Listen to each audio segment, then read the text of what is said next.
दाऊद अलैहिस्सलाम का सिलसिला नसब यहूदा बिन याकूब से जा मिलता है। आप छोटे कद के थे, आंखें नीली, बाल हल्के और दिल के साफ शफाफ थे। आप बनी इसराइल पर हुकूमत करने लगे। अल्लाह ताला ने इनकी हुकूमत को मजबूत कर दिया और यूं बनी इसराइल एक बार फिर यकजा हो गए। अल्लाह ताला ने आप पर बहुत से मोजज़ात जाहिर फरमाए। आप पर एक किताब भी नाजिल हुई जिसे जबूर के नाम से जाना जाता है। अल्लाह ताला सूरत निसा आयत 163 में फरमाते हैं, हमने दाऊद को जबूर अता फरमाई। आप तमाम इंसानों से ज्यादा खूबसूरत आवाज वाले थे। सही बुखारी की एक हदीस में है कि एक मर्तबा रसूलुल्लाह सल्लल्लाहु अलैहि वसल्लम ने अबू मूसा अशअरी रजी अल्लाह अन्हु को कुरान मजीद की तिलावत करते सुना। उनकी आवाज बहुत खूबसूरत थी। आप उनकी किरात तवज्जो से सुनने लगे। फिर आपने फरमाया, ए अबू मूसा, तुझे दाऊद अलैहिस्सलाम जैसी बेहतरीन आवाज अता की गई है। अल्लाह ताला ने आपकी आवाज को भी एक मौजज़ा बना दिया, और वो ऐसे कि जब दाऊद अलैहिस्सलाम जबूर की तिलावत करते तो पहाड़ उसको सुनकर आपके साथ तस्बीह शुरू कर देते, और जब परिंदे ये आवाज सुनते तो उनके पास आकर अपनी गर्दनें झुकाकर बैठ जाते और तस्बीह में उनके साथ शामिल हो जाते, अपनी जगह से हरकत भी न करते। अल्लाह ताला सूरह सबा आयत 10 में फरमाते हैं, ए पहाड़ों, इसके साथ रग़बत से तस्बीह पढ़ा करो, और परिंदों को भी यही हुक्म है। खुद दाऊद अलैहिस्सलाम के बारे में अल्लाह ताला का फरमान है, और हमारे बंदे दाऊद को याद करें जो बड़ी कुव्वत वाला था, यकीनन वो बहुत रुजू करने वाला था। इसी तरह अल्लाह ताला सूरतुल अंबिया आयत 79 में फरमाते हैं, और हमने पहाड़ को दाऊद के ताबे कर दिया जो तस्बीह करते थे, और परिंदों को भी, और हम ही ये सब कुछ करने वाले थे। इसी तरह सूरह स्वाद आयत 18 और 19 में अल्लाह ताला फरमाते हैं, यकीनन हमने पहाड़ों को उसके ताबे कर रखा था कि उसके साथ शाम को और सुबह को तस्बीह खानी करें, और परिंदे भी सब के सब उनके ताबे रहते थे। ये दाऊद अलैहिस्सलाम के मोजज़ात थे। अल्लाह ताला ने और भी कई मोजज़ात से उन्हें नवाजा था। अल्लाह ने आपके लिए लोहे को नर्म फरमा दिया था। आप लोहे से इस तरह चीजें बना लेते थे जिस तरह लोग गारे और मिट्टी से बना लेते हैं। आप लोहे से जिरहें बनाते थे। नूह अलैहिस्सलाम से पहले भी जिरहें होती थीं, लेकिन वो तख्तियों की मानंद होती थीं। उनको सीने और कमर की तरफ लटका लिया जाता था, लेकिन उनका बोझ बहुत होता था। आपने लोहे की कड़ियां और दायरे बनाकर उनको खास अंदाज में जोड़ जोड़ कर जिरहें तैयार की। ये बहुत हल्का लिबास था और पूरे जिस्म को दुश्मन के वार से महफूज रखता था। अल्लाह ताला सूरह सबा आयत 10 और 11 में फरमाते हैं, और हमने उसके लिए लोहा नर्म कर दिया कि तू पूरी पूरी जिरहें बना और जोड़ों में अंदाजा रख। तुम सब नेक काम किया करो, यकीन मानो कि मैं तुम्हारे आमाल देख रहा हूं। इन आयात में अल्लाह ताला फरमाते हैं कि दाऊद अलैहिस्सलाम को हमने हुक्म दिया कि जिरहें लोगों के लिए निहायत मौजू होनी चाहिए। उनकी कड़ियों को बड़े मुनासिब अंदाज में जोड़ना, न इस कदर मोटी हो कि उनका वजन बढ़ जाए, न इस कदर पतली कि जल्द कट जाएं और अपना मकसद पूरा न कर सकें। इसी तरह अल्लाह ताला सूरतुल अंबिया आयत 80 में फरमाते हैं, और हमने उसे तुम्हारे लिए लिबास बनाने की कारीगरी सिखाई ताकि लड़ाई के जरर से तुम्हारा बचाव हो सके। क्या अब तुम शुक्रगुजार बनोगे? बहरहाल इस सनद के मूजिद दाऊद अलैहिस्सलाम हैं। अल्लाह ताला ने आपकी हुकूमत को खूब मजबूत किया, आपको जबरदस्त फजाइल और मोजज़ात से माला माल किया। अल्लाह ताला सूरत स्वाद आयत 20 में फरमाते हैं, और हमने उसकी सल्तनत को मजबूत कर दिया था और उसे हिकमत दी थी और बात का फैसला समझा दिया था। आप लोगों के दरमियान निहायत आदिलाना फैसले फरमाते थे। आप नबी भी थे, बादशाह भी और काजी भी। आपकी हुकूमत के मुतालिक कई अहकामात नाजिल हुए। इनमें से कुरान मजीद में एक हुक्म अजीब अंदाज से आया है। हुआ यूं कि आपने इबादत और अदालत के लिए औकात मुकर्रर कर रखे थे। इबादत के लिए एक जगह बनवा रखी थी। दिन में फैसले करते, रात को इबादत। जब इबादत करते तो किसी को उनके पास आने की इजाजत नहीं थी। एक रोज ऐसा हुआ कि 2 आदमी बगैर इजाजत अंदर आ गए। दरवाजा बंद था, लेकिन वो दीवार फांद कर अंदर आ गए। आप डर गए कि कहीं हमला आवर न हो। اللہ تعالیٰ سورت سعد آیت 21 اور 22 میں فرماتے ہیں، اور کیا تجھے جھگڑا کرنے والوں کی بھی خبر ملی جبکہ وہ دیوار پھاند کر محراب میں آ گئے؟ جب یہ داؤد کے پاس پہنچے تو وہ ان سے ڈر گئے۔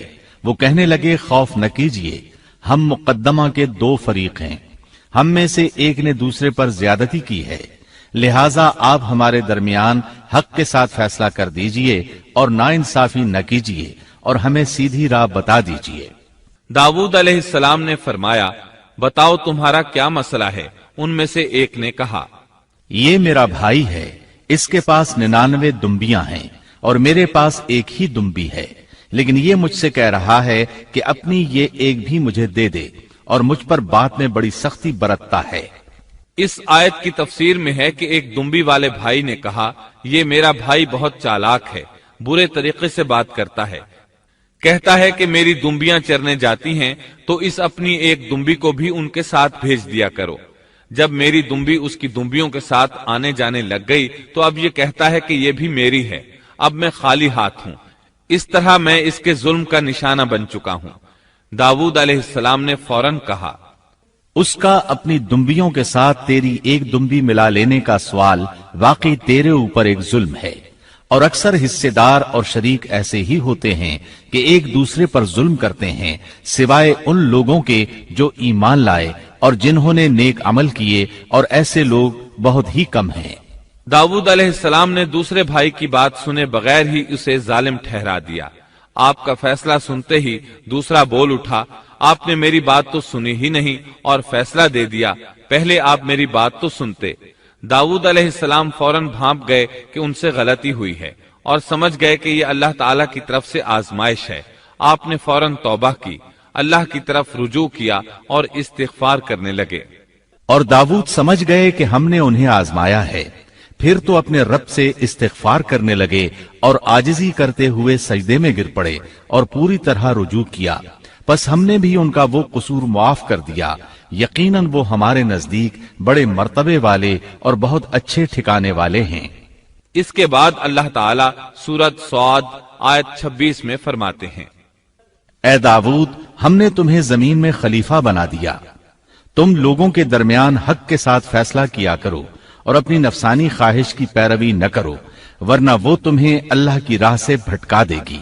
یقیناً جو لوگ اللہ کی راہ سے بھٹک جاتے ہیں ان کے لیے سخت عذاب ہے، اس لیے کہ انہوں نے حساب کے دن کو بھلا دیا ہے۔ اس طرح داؤد علیہ السلام اللہ تعالیٰ کے اس فرمان کے مطابق فیصلے کرنے لگے۔ اللہ کے ہاں ان کا احترام اور اکرام اور بڑھ گیا۔ آپ کثرت سے روزے رکھتے اور خوب عبادت کرتے۔ آپ اس وقت تمام انسانوں سے بڑھ کر اللہ کی عبادت کرنے والے تھے۔ امام بخاری نے ایک حدیث نقل کی ہے جس کے الفاظ کچھ اس طرح ہیں، اللہ تعالیٰ کے نزدیک سب سے محبوب نماز داؤد علیہ السلام کی نماز ہے، اور اللہ تعالیٰ کی طرف سب سے محبوب روزہ داؤد علیہ السلام کا روزہ ہے۔ وہ رات کا آدھا حصہ نیند فرماتے، اس کے بعد تہائی رات قیام کرتے اور رات کے چھٹے حصے میں سو جاتے تھے۔ ایک دن روزہ رکھتے اور ایک دن روزہ چھوڑ دیتے تھے۔ لڑائی میں جب دشمن سے مقابلہ ہوتا تو بھاگتے نہیں تھے۔ اس حدیث میں نفل نماز یعنی نماز تہجد اور نفلی روزے کا ذکر ہوا ہے۔ بہرحال یہ وہ صفات ہیں جو داؤد علیہ السلام کے بارے میں حدیث رسول میں آئی ہیں۔ اللہ تعالیٰ نے سورہ سبا آیت 13 میں ان کی تعریف کرتے ہوئے ان کی آل کو اللہ کا شکر ادا کرنے کا حکم دیا۔ اے آل داؤد، اس انعام کے شکریہ میں نیک عمل کرو۔ داؤد علیہ السلام کی ایک صفت یہ تھی کہ آپ بہت شکر گزار تھے، اور ایسے لوگ کم ہی ہوتے ہیں، جیسا کہ سورہ سبا آیت 13 میں اللہ تعالیٰ فرماتے ہیں، اور میرے بندوں میں سے شکر گزار بندے کم ہی ہوتے ہیں۔ داؤد علیہ السلام میں جیسے دیگر بہت سی خوبیاں تھیں، وہاں ایک بہت عظیم خوبی یہ بھی تھی کہ وہ ایک بادشاہ ہونے کے باوجود ایک درہم بھی سلطنت کے بیت المال سے نہیں لیتے تھے۔ اپنا اور اپنے اہل و عیال کا بوجھ خود اٹھاتے تھے، اور اپنی محنت اور ہاتھ کی کمائی سے حلال روزی حاصل کر کے اپنے اہل و عیال کو کھلاتے تھے۔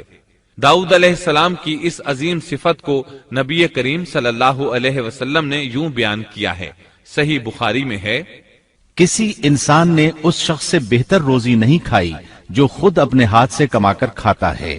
اللہ کے نبی داؤد علیہ السلام بھی अपने हाथ से काम करके रोजी खाया करते थे। बाज मुफस्सिरीन बयान करते हैं कि दाऊद अलैहिस्सलाम दुआ मांगा करते थे कि ऐ मेरे अल्लाह, कोई ऐसी सूरत पैदा कर दे कि मेरे लिए हाथ की कमाई आसान हो जाए, क्योंकि मैं बैतुल माल पर अपना बोझ नहीं डालना चाहता। तो अल्लाह ताला ने आपकी इस ख्वाहिश को इस फजीलत के साथ कबूल फरमाया कि उनके हाथ में लोहे को मोम की तरह नरम कर दिया, जिससे वो जिरहें बनाते और उन्हें फरोख्त करके अपने अहलो इयाल की किफालत करते। दाऊद अलैहिस्सलाम ने कितनी उम्र मुबारक पाई, इसमें इख्तिलाफ है। चुनांचे इसके मुताल्लिक मुअर्रिखीन के अक़वाल के अलावा कोई मुस्तनद बात नहीं मिलती। अब्दुल्ला बिन अब्बास रज़ी अल्लाह अन्हुमा फरमाते हैं कि दाऊद अलैहिस्सलाम की वफात हफ्ते के दिन अचानक हुई। वो हफ्ते के दिन मुकर्ररा इबादत में मशगूल थे और परिंदे कतारे बांधे उन पर साया फिगन थे कि अचानक इस हालत में उनका इंतकाल हो गया।